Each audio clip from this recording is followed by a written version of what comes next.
गुलाम हैदर की अभी कितना आप समझते हैं कि वक्त लग सकता है भारत आने में? कितना टाइम और लग सकता है? आप क्या सिर्फ सोचते हैं इसके बारे में? सिर्फ कम। सिर्फ एक ईमेल का वक्त। अच्छा, एक ईमेल ठीक है। एक ईमेल जो मामला मामला सीआईडी जो सीआईडी वेरिफिकेशन है वो हो चुकी है, जो आईबी वेरिफिकेशन है, जो इंटेलिजेंस ब्यूरो की वेरिफिकेशन है, वो मेरे लेटर के बाद वो सारी प्रोसीडिंग जो है ना वो उसमें एडॉप्ट हो चुकी है। एक ईमेल मिनिस्ट्री ऑफ होम से आएगा मुझे, एक ईमेल जाएगा हाई कमीशन ऑफ इंडिया को जो पाकिस्तान में है। उस एक ईमेल का इंतजार है, जैसे ही वो ईमेल आता है क्लियरेंस होती है उसी टाइम उसको स्टैंप हो जाएगी उसके वीजा पे, और उसके बाद जो है ना वो भारत में आएगा। ठीक है, मतलब आप हवाले से आज ये भी बात हो गई कि जो जितनी भी, जैसा आप आईबी का बता रहे हैं और दूसरे जितने भी इदारे हैं उनकी तरफ से ये क्लियर काम हुआ है सारा। आपको इस चीज का भी नहीं मतलब नॉलेज है कि क्लियर हो चुका है?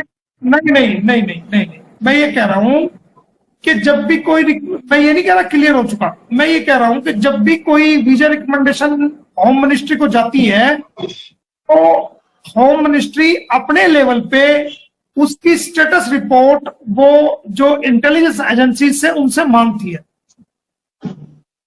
और वो उस चीज का पता किसी को नहीं होता। सिर्फ जो रिकमेंडेशन करता है उसके पास फोन आता है, उसके पास क्लियरेंस के लिए सीआईडी के लोग आते हैं और वो पूछते हैं कि आप इसको बुला रहे हैं, तो हम उसमें बाकायदा जवाब देते हैं कि हाँ हम इसको बुला रहे हैं और इसकी सारी रिस्पॉन्सिबिलिटी हमारी है। तो जो हमारा वर्क है वो हम कर चुके हैं, और जो सरकार का वर्क है अंडर प्रोसेस वो अपना कर चुके हैं। सिर्फ हमें जो वेट है वो मिनिस्ट्री ऑफ होम की एक मेल का, जो कि mail high commission of India Islamabad जाएगी और उसकी सीसी जो है मोमिन मलिक को होगी। तो जल्दी हम राब्ता कायम करेंगे। आज हमने जानबूझ के नहीं किया क्योंकि ऑफिसर्स बिजी थे। कल जो है हम उसका राब्ता कायम करेंगे, उनसे कांटेक्ट करेंगे और स्टेटस मालूम करेंगे कि उसमें कितना समय और लग सकता है। एक मेल का इंतजार है, चाहे वो 1 सेकंड में आ जाए, चाहे वो 10 दिन में आ जाए, चाहे वो 5 दिन में आ जाए, तो वो होगा।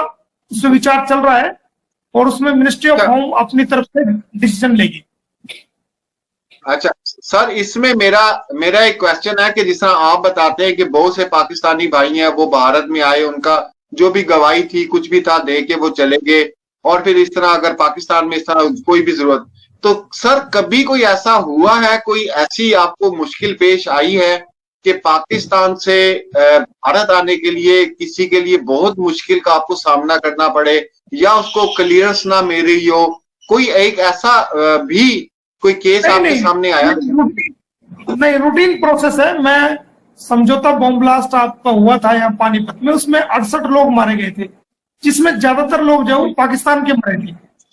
तो उन सब वो लोगों के मैंने केस लड़े हैं। बहुत से वो लोग आए हैं मेरी रिकमेंडेशन पे, दिल्ली से क्लियरेंस हुई है, आए हैं, रहे हैं, अपना कानूनी काम किया और चले गए हैं। मेरी रिस्पॉन्सिबिलिटी पे आए हैं, सारा रिकॉर्ड है उनका, हमारे सरकार के पास भी रिकॉर्ड है। तो कोई परेशानी का सबब नहीं है, ये रूटीन प्रोसेस है।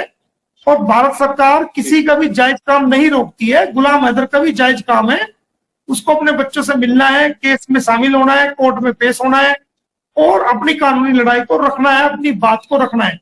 तो भारत की सरकार ऐसा नहीं कि गुलाम हैदर को मना कर देगी, नहीं। भारत की सरकार कभी भी जायज मांग को किसी भी व्यक्ति की, चाहे वो पाकिस्तान का है चाहे किसी भी दुनिया के किसी कोने का भी है, भारत की सरकार, भारत के हमारे अधिकारी जो है वो न्यायप्रिय अधिकारी हैं, वो सही और गलत को समझते हैं, इंटेलिजेंट लोग हैं, वो फर्क को समझते हैं, वो जायज और नाजायज को समझते हैं। तो हमारा जायज खोज है, जनमन खोज है, वो समझेंगे तो वो वीजा मिलेगा उसको।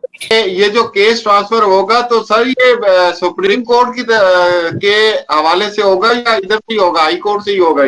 ये जो हरियाणा में आप ट्रांसफर करो? ऐसा है, 2 तरह के मामले होते हैं। अगर हम डायरेक्ट सुप्रीम कोर्ट जाते हैं तो वो मामले ऐसे होते हैं जो डायरेक्ट एफआईआर जिनमें होती है, डायरेक्ट कंप्लेंट होते हैं, वो मामले डायरेक्ट सुप्रीम कोर्ट में से एक स्टेट से दूसरे स्टेट में जाते हैं। लेकिन ये मामला दूसरी तरह का मामला है। इसमें इसमें क्या है कि पहले अरेस्ट हुई है हरियाणा से और एफआईआर हुई है अगले दिन हुई है उत्तर प्रदेश में, जो कि गलत है। तो ये अलग मामला है, इसलिए जहां से अरेस्ट हुई है वहीं पे एफआईआर दर्ज होनी चाहिए थी और मामला हरियाणा में ही चलना चाहिए था, लेकिन इसमें ऐसा नहीं हुआ। अगर पहले से यूपी में एफआईआर दर्ज होती तो अरेस्ट चाहे कहीं भी किसी भी स्टेट से हो जाती, उससे फर्क नहीं पड़ता। लेकिन इस मामले में उल्टा हुआ है, अरेस्ट पहले हुई है, एफआईआर बाद में दर्ज हुई है। तो जहां से अरेस्ट हुई है ज्यूरिडिक्शन वहीं की है, तो इसलिए हमें हाईकोर्ट जाना पड़ेगा। पहले हाईकोर्ट में अपनी बात रखेंगे और उसके बाद अगर हाईकोर्ट से ये हो जाएगा, अगर नहीं होता फिर माननीय सुप्रीम कोर्ट जाएंगे। अपने आप को अभी ये प्रेग्नेंट बता रही है, अगर वो बच्चा पैदा हो जाता है तो फिर क्या इसको यहाँ पे नागरिकता मिलेगी?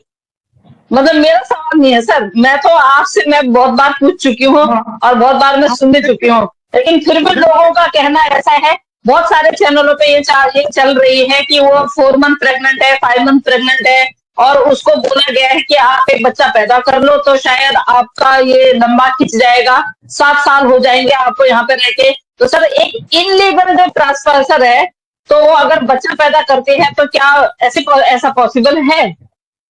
देखिए, पहली बात तो जब तक मेरे सामने कोई मेडिकल रिपोर्ट नहीं आ जाती कि भाई वो वेदर शी इज प्रेग्नेंट और नॉट, ये हमारा कोई इस बात में हमारा विषय है ही नहीं। हमारा तो चाहे वो प्रेग्नेंट हो जाए या ना हो, वो हमारा कोई सवाल जवाब है नहीं जी। तो प्रेग्नेंट हो, बीमार हो, ठीक हो ना हो, वो हमारी कोई लड़ाई नहीं है। हमारी लड़ाई तो ये है जी, अगर कि उसको जेल करवाना, चाहे वो जेल में बच्चा पैदा करे चाहे बाहर करे, वो हमें उससे कुछ लेना देना नहीं।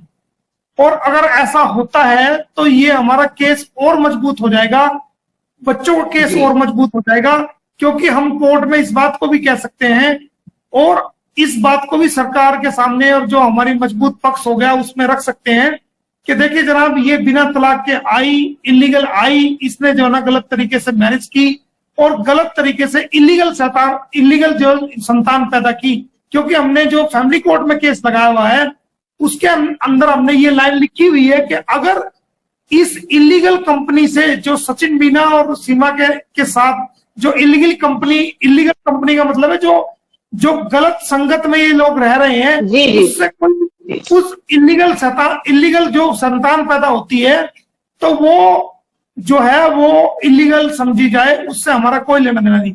तो जो संतान पैदा होगी वो इलीगल ही पैदा होगी, उससे कुछ भी फर्क नहीं पड़ेगा, बल्कि ये बच्चे गुलाम हैदर को मिलने में और आसानी हो जाएगी कि अब तुम इलीगल कस्टडी से इलीगल तुम औलाद पैदा कर रहे हो, जो बायोलॉजिकल फादर है वो उसकी औलाद है वो उनको दिया जाएगी। तो ये हमारा और मजबूत पक्ष होगा। और ऐसा नहीं है, इसको नॉलेज ही नहीं है इसके भैया को, अगर नॉलेज होता तो इस तरह की गलत सलाह ना देता। अगर ये औलाद, इससे 4 बच्चों का जीवन पहले ही तलवार लटकी हुई थी, उनका जीवन अंधकार में किया हुआ है इन्होंने, जो 5वें बच्चे का जीवन तो इन 4 बच्चों से भी ज्यादा नरक बनने वाला है, क्योंकि ये जेल जाएगी। अगर वो जेल के अंदर पैदा होगा तो बड़ा हो गया वो अपराधी बनेगा, अगर जो जेल में पैदा हुआ तो। और अगर ये जेल की सजा भुगतने के बाद ये डिपोर्ट होगी तो वो बच्चा जो है ना फिर वो क्या करेगा, वो बच्चा उससे अलग होगा तो उसको डिपोर्ट होना पड़ेगा।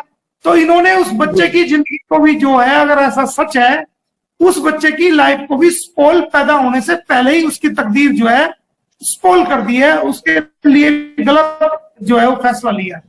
इसको अगर करना था तो पहले मैदर से तलाक लेना था, उसके बच्चे देने थे, पैचअप करना था, उसके बाद कानूनी रूप से इसको शादी करनी थी, सरकार से परमिशन लेनी थी और हम भी उसमें नो ऑब्जेक्शन कर देते, सारे केस वापस ले लेते, फिर इसको औलाद पैदा करनी थी, फिर इसके लिए दिक्कत नहीं थी। लेकिन ऐसा करके इसने अपने लिए बहुत बड़ी मुसीबत पाल ली है। जैसा लोग इसको मिसगाइड कर रहे हैं, ये मानती जा रही है और ये उल्टा उतना फंसती जा रही है, क्योंकि इसको सलाह देने वाले लोग चाहते हैं ये फंसे और ये जेलों में ही रहे, ये जाए ना, इसलिए उसको उल्टा सजा दे, उल्टा उसको सलाह देते हैं, वो वैसे ही कर लेती है, वो उल्टा फंस जाती है। अच्छा सर, ये हमारे एक यहाँ पे बहुत अच्छे डेली हमारे साथ होते हैं, शिव शक्ति ज्ञान सागर साहब हैं, बड़ा अच्छा ये सवाल इन्होंने पूछा है सर। और हमने भी ये सुना है, ये सर जो इतना कहा जाता है कि 6 केस खत्म हो गए हैं, 6 केस जो है वो कोर्ट में खत्म हो गए, सर इसके अंदर कितनी हकीकत है? और अगर जो केस खत्म हुए हैं, जैसे कि वो पुलिस के हवाले से भी एक केस था वो खत्म हो गया, तो ये लोगों ने अब इसको कर दिया जी वो तो केस ही 6 खत्म हो चुके हैं मोमिन सर के। सर इसको भी जरा क्लियर करें, लोग इसमें ही बहुत कंफ्यूज हैं। लोगों का बस चले तो वो तो यही कह देंगे मोमिन सर ही खत्म हो चुके हैं।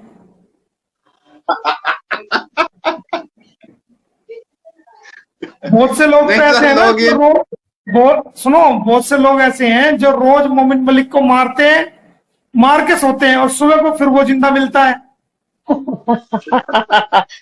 अरे वकील हम हैं, हम देख रहे हैं कौन सा काम क्या है, कहाँ है, फालतू में टांग अड़ाने की जरूरत ही नहीं है। अब कम्युनिटी पे ले लेके ऑर्डर कॉपी निकाल के कम्युनिटी पे लगा देते हैं। अब ये नहीं देखते कि इससे लोग गलतफहमी का शिकार होंगे, लगा देते हैं, उनको पता होता नहीं, लीगल नॉलेज होता नहीं, वो कुछ भी उठा के रख देते हैं। तो गलत है ना, मैं समझाता हूँ ऐसा मत किया करो, क्योंकि फिर मुझे कोई गलतफहमी फैल जाती है, उसको ठीक करने में सामने आना पड़ता है, बताना पड़ता है सबको। तो जब डालने हैं तो वो डिस्पोज ऑफ भी होंगे, उनका कोई मकसद होगा डालने का, और वो मकसद हल हुआ होगा तो वो डिस्पोज ऑफ भी होंगे। वो मुझे देखना, मेरा काम है। तुम्हें आम खाने हैं, तुम्हें पेड़ गिनने हैं, तुम ये बताओ। आम बस, तो बिल्कुल बच्चे उसको दिलवाएंगे, इसको जेल कराएंगे। अब मुझे कौन सा ग्राउंड बनाना है, किस केस के थ्रू ग्राउंड बनाना है, कौन सा पॉइंट किस केस के थ्रू मुझे प्रूव करना है, और उसकी कॉपी मुझे किस केस में कहां लगानी है, ये तो मेरा काम है ना। वो मेरी सोच है ना, मेरा कानूनी खतरा है ना। आप क्यों टेंशन लेते हो? कोई नुकसान तो नहीं हुआ। बिल्कुल बिल्कुल। वो मुझे देखना है आज की वीडियो में हाँ, जो मेरा काम है मुझे करने दो, उस चीज की जवाबदेही मेरी है। कहाँ क्या करना है वो मेरा लीगल माइंड